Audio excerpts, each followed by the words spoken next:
School में कोई नहीं था सिवाय मास्टर जी के। वो ऑफिस में बैठे थे। मुझे देखते ही उनकी आंखें चमक उठीं। दिव्या, क्या ढूंढ रही हैं? उन्होंने पूछा। मैंने हाँफते हुए कहा, सर मेरी चाबी यहीं रह गई है। वो मुस्कुराए और बोले, अरे वो तो मेरे पास हैं। ऑफिस में रखी हैं। मैं ऑफिस में गई।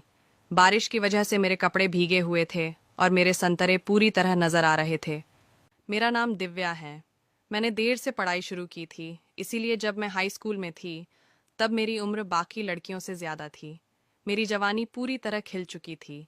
संतरे भारी, गोल मटोल, और मेरी चाल में एक अदा थी जो गांव के स्कूल में सबका ध्यान खींचती थी। ये कहानी उसी वक्त की है जब मास्टर जी की नज़र मेरे ऊपर पड़ गई थी और एक बारिश भरे दिन ने मेरी जिंदगी को हमेशा के लिए बदल दिया। ये कहानी मैं आज तुम्हें बता रही हूँ। वो दिन, वो पल जब मास्टर जी ने मेरी गुफा की तोड़ दी थी।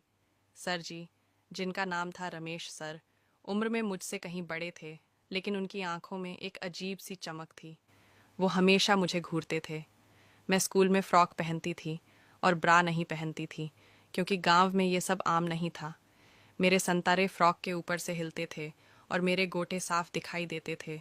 जब मैं क्लास में बैठती तो मास्टर जी की नज़रें मेरे संतरों पर टिक जाती थीं। वो पास आते, मेरे गलत मैथ्स के जवाब को देखने के बहाने मेरी पीठ पर हाथ फेरते। उनकी उंगलियां मेरी रीढ़ पर रेंगती थीं और मैं शर्मा कर सिर झुका लेती।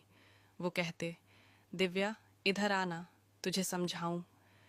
लेकिन उनकी आवाज़ में कुछ ऐसा था जो मेरे दिल को धक धक कर देता। मैं भाग जाती, पर कहीं ना कहीं मुझे उनकी वो नज़रें अच्छी भी लगने लगी थीं। समय के साथ सर जी का ध्यान मुझ पर और बढ़ने लगा।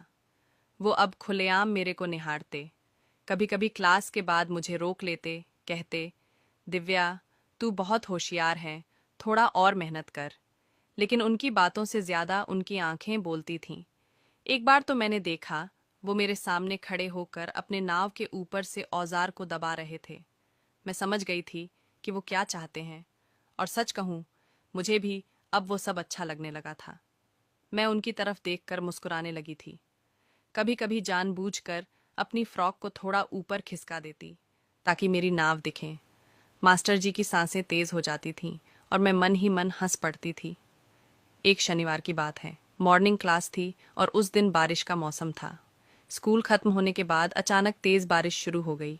सारी लड़कियां और टीचर भागकर अपने अपने घर चले गए।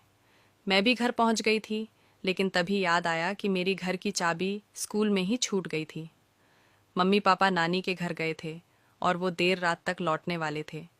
चाबी मुझे ही दी थी और मैं उसे स्कूल